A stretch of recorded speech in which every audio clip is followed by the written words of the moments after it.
Oi, pessoal. Hoje nós estamos aqui para conversarmos um pouco sobre os crimes contra o consumidor. Nós somos alunos de Direito da Faculdade Presbiteriana Mackenzie, Rio. Estamos aqui com o professor Sérgio, professor da faculdade, depois ele vai se apresentar melhor. E esse assunto, né, crimes contra o consumidor, ele diz respeito a todos nós, porque todos nós somos consumidores, né? Só que muitos não sabem que existe o Código de Defesa do Consumidor e que ele prevê crimes, não apenas questões administrativas, infrações administrativas, mas ele prevê crimes. E muitas vezes nós não temos esse conhecimento, não sabemos como lidar, como acessar os nossos direitos, e hoje nós estamos aqui para isso. Gostaria de pedir ao professor Sérgio que se apresente, fale um pouquinho sobre ele. Bom dia a todos, meu nome é Sérgio Moura, sou professor de Direito das Relações de Consumo aqui da Faculdade Presbiteriana Mackenzie e agradeço aí a iniciativa de todos vocês, né?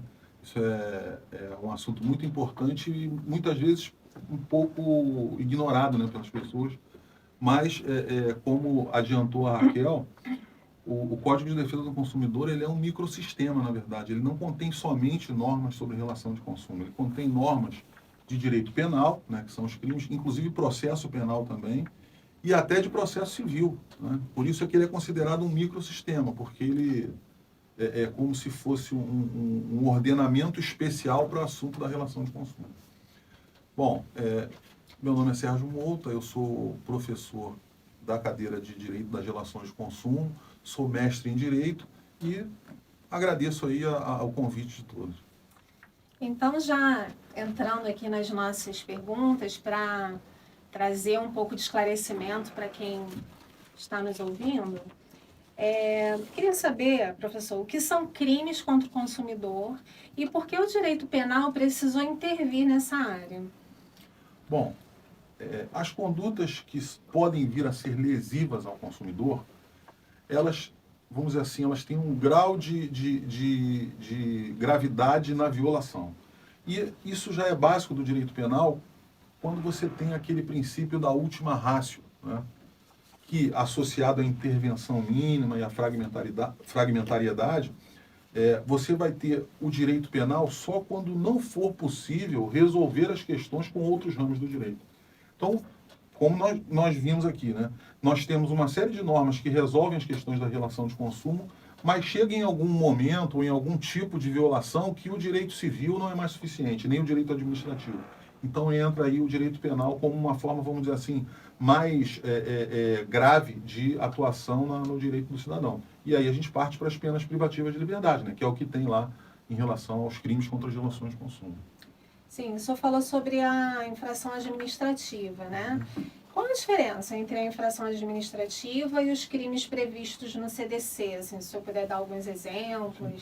A gente pensando até em sentido amplo, vamos dizer assim, o ilícito, ele originariamente ele é ilícito em qualquer ramo do direito. Mas quanto mais grave vai sendo esse ilícito, segundo o entendimento do legislador e da sociedade, passa a ser necessária a intervenção do direito penal. Então você pode ter uma mesma conduta que, ao mesmo tempo, ela é um ilícito civil e ela vai representar, por exemplo, uma infração contratual. Mas, como ela acaba representando, segundo vamos dizer assim, um critério de política criminal, uma conduta mais grave, então o direito penal passa a atuar.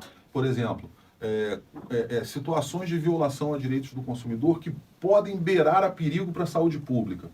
Isso aí o direito penal vai resolver tratar. Quando eu falo direito penal vai resolver tratar, é no sentido do legislador vai eleger como uma conduta mais séria, mais grave, e aí vai ter um tratamento do direito penal. Agora, a infração administrativa é um ilícito, né, que vai ser também de escolha do legislador, só que ele tem uma gravidade também, assim como o ilícito civil, uma gravidade menor do que aquelas que são consideradas como ilícito penal. Tá? Mas, repito, muitas vezes pode ser a mesma conduta tendo uma repercussão no direito civil, no direito administrativo e no direito penal. Perfeito. Professor, falando dos crimes, né? A gente sabe que os crimes no CDC, eles estão previstos ali do artigo 63 até o 74, né? Você poderia dar exemplos dos crimes, das condutas lesivas às relações de consumo consideradas crimes que são mais comuns? Sim. O CDC, ele, em primeiro lugar, é importante a gente estabelecer o seguinte. Eu até faço a brincadeira do 11 de setembro. Né? No dia 11 de setembro de 90 foi editado o Código de Defesa do Consumidor. Mas logo depois veio a Lei 8.137. Ela é muito conhecida como a Lei dos Crimes contra a Ordem Tributária, mas não é só isso. Ela tem crimes contra a ordem econômica e também crime contra as relações de consumo. Tá? Então, no CDC, os crimes que estão ali elencados, eles estão mais relacionados a condutas do dia a dia, da relação entre fornecedor e consumidor. E as condutas da 8.137, que é exatamente o artigo 7º, eu gravei o artigo porque é só um lá, com a relação de consumo é o artigo 7º.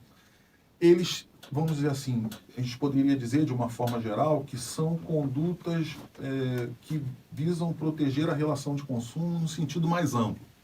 Coisas que teriam uma repercussão mais geral do que específica, igual ao CDC. Então, lá no CDC você tem grupos de infrações. Por exemplo, infrações de informação. Então você tem lá a questão da propaganda enganosa, a propaganda abusiva. Você tem infrações que estão mais preocupadas com a segurança do consumidor. Então aquelas condutas que podem de alguma forma ameaçar a segurança, seja física, né, a saúde do consumidor, também tem um grupo de infrações. Tem também um conjunto de infrações mais relacionadas a questões contratuais propriamente. E aí você vai, né, identificando de acordo com a leitura dos dispositivos. O senhor comentou, professor, sobre propaganda enganosa ou publicidade enganosa. Uma dúvida que é muito frequente é qual a diferença, efetivamente, entre uma publicidade enganosa e uma publicidade abusiva? Sim. A publicidade enganosa, o nome já meio que indica, né? Então você tem assim, você pode ter uma publicidade enganosa porque a informação que está ali é errada, ou seja, é diferente da que deveria estar, ou então porque omite. Então você tem a publicidade enganosa em sentido estrito, e a publicidade enganosa por omissão, porque você deixa de colocar alguma coisa. Já a abusiva, ela está relacionada a algum tipo de violação aos direitos fundamentais. Né? É aquela que pode, vamos dizer assim, coisificação da mulher, utilizando algum tipo de minoria como exemplo pejorativo. Isso seria uma publicidade abusiva, entendeu? A gente tem também, professor, uma publicidade chamada publicidade focada, né? Que ela visa atingir determinados públicos, né? Consumidores, potenciais consumidores daquele produto específico. Né? Isso caracterizaria, uma publicidade focada, caracterizaria uma propaganda abusiva, uma publicidade abusiva, ou são coisas diferentes? Aí depende, né? Ela é até legítima se ela não, como é que eu vou dizer? Se ela não busca se aproveitar de alguma fragilidade do consumidor. Um exemplo, né? Em alguns países não se admite a publicidade de certos brinquedos no horário em que crianças estão assistindo a televisão. Porque isso aí não é decisão da criança, tem que ser a decisão dos pais. Então, quando você foca na criança, no horário que ela assiste, você está se aproveitando, né, da fragilidade, da vulnerabilidade do menor e da criança em geral. Então, isso aí seria um exemplo, né, dessa situação. Exatamente. Já seria a minha outra dúvida, mas você já respondeu, já foi exatamente no ponto.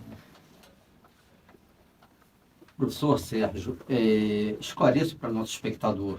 Vender produto impróprio para consumo ou com prazo vencido pode ser crime? Sem dúvida. O que a lei diz? Sem dúvida. Eu confesso que, assim, literalmente eu não sei o dispositivo legal, mas se a gente, em 2 minutinhos, pegar o Código de Defesa do Consumidor, você vai encontrar esse tipo de conduta lá previsto como crime. Né? Certamente. E quem pode ser o réu nesses crimes? O empresário, a empresa, ou também um seu representante como o diretor, o gerente?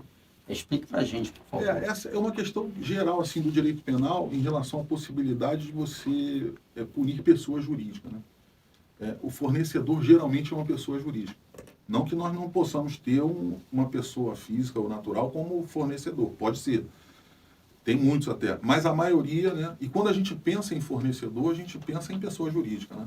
Pelo menos a pessoa jurídica, no nosso ordenamento jurídico, a única possibilidade de pensar nela como autora de crime, como pessoa jurídica, né, seria em crimes ambientais. Então, assim, no caso de crime contra a relação de consumo, está fora de cogitação você pensar em punir uma pessoa jurídica por crime. Né? Nas questões administrativas e civis, não tenha dúvida de que ela pode ser responsabilizada. Agora, criminalmente, só pessoas físicas. Aí não tem jeito. Não. E esses crimes já admitem punição por culpa ou exige que o fornecedor tenha algum conhecimento que esteja prejudicando o consumidor? O que também, assim, dentro de um contexto geral do direito penal, se você lê um dispositivo penal e ele apenas narra uma conduta, a gente já parte do pressuposto de que o crime é doloso. O artigo, se eu não me engano, é o 18 do Código Penal, acho que é o 18, no parágrafo único, ele diz que só se pune o crime culposo quando há expressa previsão legal. Porque, a princípio, os crimes são dolosos. No CDC, temos poucos, mas temos alguns dispositivos que admitem a punição da modalidade culposa. Aí você teria que auferir negligência, imprudência ou imperícia do fornecedor naquele comportamento. Mas a maioria deles é doloso.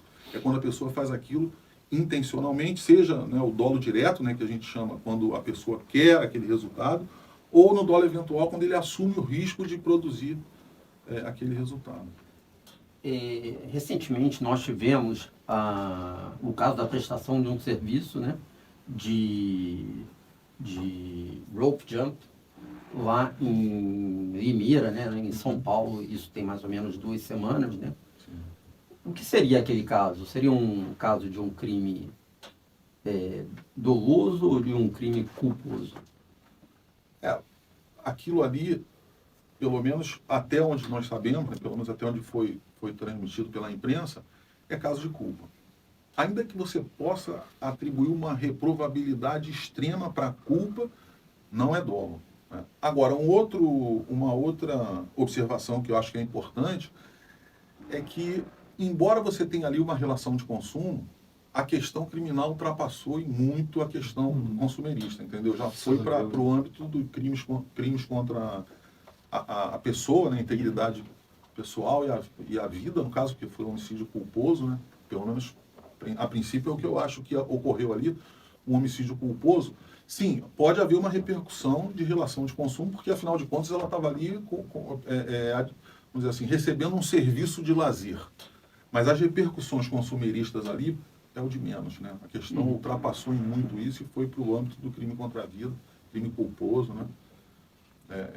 Embora muitos, assim, a imprensa mais afetada esteja querendo um dolo ali, não tem como conceber um dolo ali, nem dolo eventual, que é quando a pessoa assume o risco. Porque no dolo eventual, você representa o resultado e aceita.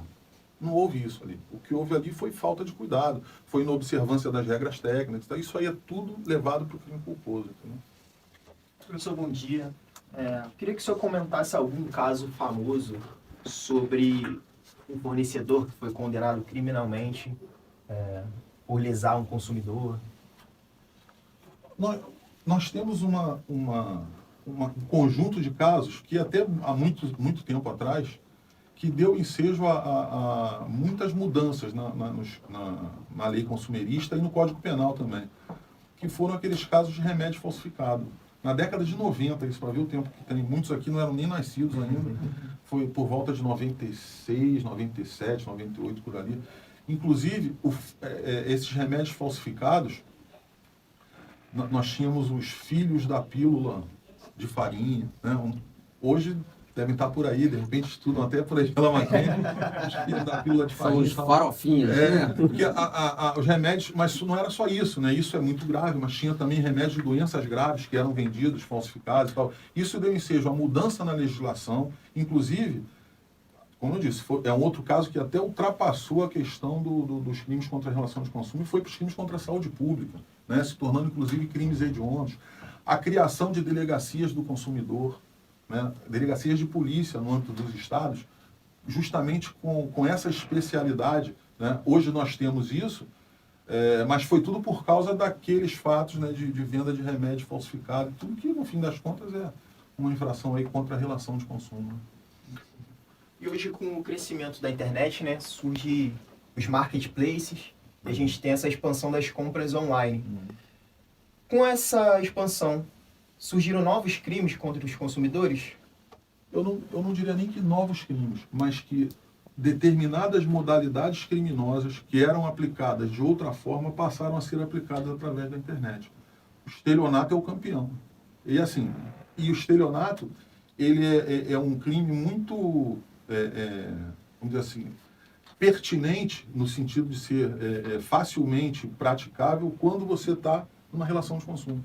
Né? Quando você oferece alguma coisa, você promete que vai entregar, ou seja, você engana o consumidor para que ele, né, de boa fé, te entregue dinheiro, geralmente, né, pague o valor do produto e você já sabe, desde o início, né, a má-fé já é inicial, e você não vai entregar. Isso configura estelionato, mas assim, o embrião desse crime de estelionato é numa relação de consumo. Então, além de você ter os crimes do CDC, que são todos infrações penais de menor potencial ofensivo, porque a pena máxima de todos eles não ultrapassa, né, de nenhum deles ultrapassa 2 anos, ali você tem só o início, porque é como se fosse uma subsidiariedade, né, do Código de Defesa do Consumidor. Se a infração constitui crime mais grave, das duas uma, ou você não vai aplicar a pena do CDC e vai aplicar a pena do mais grave, como estelionato, por exemplo, ou outro qualquer, ou então vão aplicar os dois. Você terá praticado um crime contra as relações de consumo e um crime contra o patrimônio, ou seja lá o que for. Entendeu? Recentemente eu estava estudando sobre cobrança vexatória. Queria que o senhor explicasse um pouquinho para a gente o que é e por que virou um crime no CDC. É uma forma de constrangimento, né? Um constrangimento que você pode chamar de constrangimento ilegal, só que ele é especial em que sentido? No sentido de que é um constrangimento ilegal aplicado na cobrança de algum tipo de serviço ou produto que você tenha fornecido, né? O Código também tratou disso aí, né? Você tem o crime de constrangimento no Código Penal, mas se esse tipo de constrangimento, vamos dizer assim, no caso do CDC, não chega a ser como no Código Penal. No Código Penal você impede a pessoa de fazer alguma coisa ou obriga ela a fazer o que ela não quer. No caso do CDC, seria o constrangimento mais no sentido de você impor à pessoa algum tipo de vexame como forma de cobrança, né?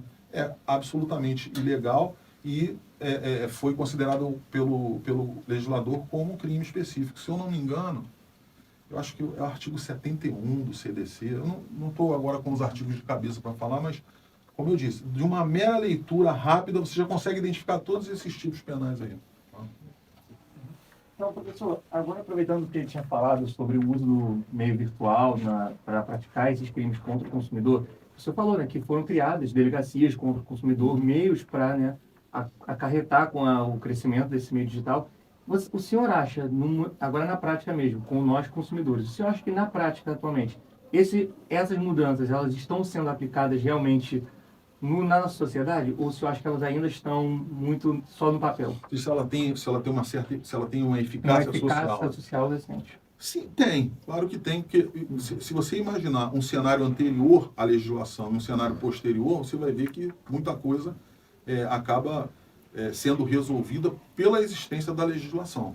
Agora, se vamos dizer assim, suficiente e consegue suprir a todas as hipóteses, certamente que não, né? Mas é um bom avanço, né? O que seria aconselhável? A pessoa sempre, antes, tentar um tipo de resolução extrajudicial, né? Porque muitas vezes é um mal entendido, né? Muitas vezes a gente não pode também chegar e dizer que não, todo fornecedor está sempre de má fé, não é isso. Às vezes é um mal entendido.